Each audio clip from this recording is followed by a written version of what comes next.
Salve, salve pessoal! Sexta-feira, dia 29 de dezembro, uma data que a gente vai lembrar por muito tempo por conta de mais uma vergonha internacional que a seleção brasileira, que a CBF proporciona aos seus torcedores, que é a renovação de contrato de Carlo Ancelotti com o Real Madrid e o fato de ele não vir mais a comandar a seleção brasileira a partir de junho do ano que vem por conta desse novo acerto contratual com o clube espanhol.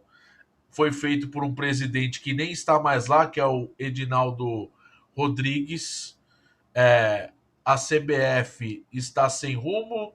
Eu nem sei, na verdade, quem é o presidente da CBF interino atual na vaga do Edinaldo. Então, não tem o menor cabimento, né? Na verdade, qual que é a seriedade, né, de um técnico estrangeiro assumir o comando de uma seleção brasileira que nem comando tem, né?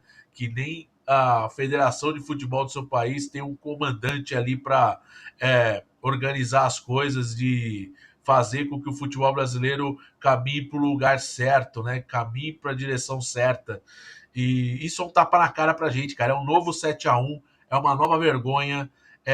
Mostra o quanto nós, como entidade esportiva, como futebol para o mundo, mostra uma série, uma decadência, né? Uma série de fatos que vão gerando o fundo do poço aí. Eu acho que o fundo do poço, pessoal, seria o Brasil hipoteticamente estar fora de uma Copa do Mundo, que seria uma das maiores vergonhas da história, e seria realmente o fundo do poço, porque é surreal, não tem o cabimento da seleção brasileira. Sexta colocada das eliminatórias, com apenas 7 pontos, só ganhou de Peru e Bolívia, que são as piores seleções das eliminatórias, não vence a 4 jogos das eliminatórias, mas classificam-se 6 seleções diretamente para a Copa do Mundo de 2026 e o sétimo colocado ainda vai para uma repescagem. Então seria surreal, impensável o Brasil ficar fora, mas pelo que acontece recentemente as coisas do futebol brasileiro, tudo é possível, né? E esse acordo verbal, a gente sempre teve o pé atrás. Eu sempre tive o pé atrás.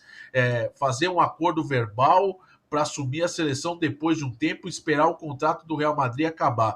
Primeiro, seleção brasileira tem que ser tratada como prioridade. Se você tem uma proposta para assumir o comando de uma seleção, então você tem que arcar uma decisão e falar: meu filho, é a seleção brasileira, estou indo para lá porque é a seleção brasileira, a maior seleção de futebol do planeta. É claro que ultimamente está longe de ser a melhor seleção de futebol do planeta, mas historicamente é uma seleção muito rica em conquistas, em identidade de futebol, de grandes momentos. Então, a seleção brasileira tem que ser tratada como prioridade e não ser tratada de forma interina por Ramon Menezes e agora com Fernando Diniz. Isso só mostra o que? O despreparo. O fato de nós virarmos refém de técnico estrangeiro, esperando que eles tomem a decisão quando eles realmente quiserem para assumir o comando da seleção. Não tem cabimento uma coisa dessa. Então hoje é um 7-1 diferente, é um novo 7-1, é uma vergonha, é uma tristeza, porque nós torcedores que acreditamos que ligamos a TV para acompanhar a seleção brasileira. Tem gente que paga ingresso caro para ir ver a seleção brasileira em estádio jogando dessa forma absurda que está jogando, péssimo, ridículo, mal, né? E a gente não sabe o que vai acontecer com o Diniz, se ele permanece até junho do ano que vem, se a seleção brasileira vai fazer uma nova operação em busca de um técnico estrangeiro, que é aquela situação desesperadora para ir atrás de um técnico, mas cada tempo que passa, dias vão passando, fica mais difícil você conseguir fazer isso, de buscar um novo técnico, ainda mais um técnico estrangeiro que aceitaria assumir as seleções brasileiras em condições que no qual nós não temos nenhum presidente oficializado, né? E temos a FIFA no nosso encalço, prometendo até sancionar a CBF, a Comebol também de perto, acompanhando todo esse desenrolar da situação que é o comando da CBF, e aí sai a notícia de que com o Edinaldo fora, ele teria supostamente liberado o Carlo Ancelotti do pré-acordo para renovar com o Real Madrid. Isso aí só escancara a maior bagunça que existe no futebol brasileiro, que é o comando da CBF. E quem sofre é o torcedor, é o cara que para ali para ver um jogo, que é o cara que compra camiseta, que compra utensílio, que vai no estádio, enfim.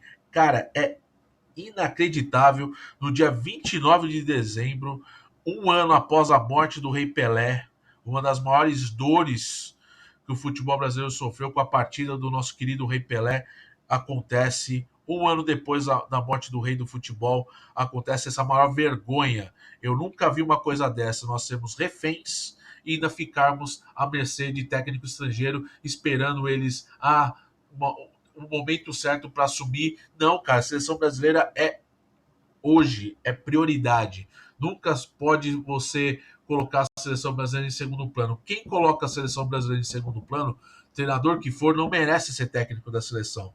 Então, nós estamos falando de tentar buscar retomar um trabalho. Eu acho que o Diniz é o menos culpado de tudo. O Diniz chegou lá por conta dos méritos que ele conseguiu com o Fluminense e a gente sabe o quanto que é difícil para desenvolver um trabalho, ainda mais o Diniz, que é um trabalho autoral, diferente dos últimos técnicos que assumiram a seleção brasileira, mas nem respaldo de diretoria tem o próprio Fernando Diniz agora, sem o Edinaldo no comando da seleção, e sabe Deus quem é o comandante da seleção brasileira hoje. Então é muito triste, pessoal. É um vídeo de desabafo, é um vídeo no qual eu falo que o Real Madrid jamais perderia o Carlo Ancelotti nessa atual situação que o Real Madrid se encontra na temporada. O Ancelotti com um elenco curto, com vários jogadores lesionados de forma grave, consegue assumir a liderança do Campeonato Espanhol antes da virada do ano, classificado para o mata-mata da Champions League, tem Copa do Rei, não faz sentido nenhum o Real Madrid dar o luxo de perder o Carlo Ancelotti e até mesmo o Carlo Ancelotti abandonar o barco, vendo que o trabalho que ele está fazendo no Real Madrid está cada vez mais em crescente, está cada vez mais em crescente, né? Está cada vez mais em evolução. Então não existe isso. E aí eu fico pensando, quem será o comandante técnico da seleção brasileira após o término do cargo tampão do Diniz? Ou será o Diniz o novo técnico da seleção brasileira? É isso. E eu compartilho aqui com vocês o pensamento, porque eu quero a opinião de vocês também. É claro, eu quero o like, eu quero que você deixe o like, se inscreva no canal, ative as notificações e, é claro, compartilhe os vídeos com seus amigos para a gente entrar nesse debate aqui, porque estamos chegando numa situação totalmente calamitosa. Para mim, ela é já calamitosa porque passamos mais uma vergonha. Essa vergonha envolve bastidor e técnico recusando a seleção brasileira. Por quê? Porque o projeto do Real Madrid é muito maior. O Real Madrid é mais sério que a seleção brasileira. Então é isso, pessoal. Vejo vocês no próximo vídeo. Obrigado aqui pelo seu tempo para a gente ficar aqui resenhando. Tamo junto, até mais e tchau, tchau.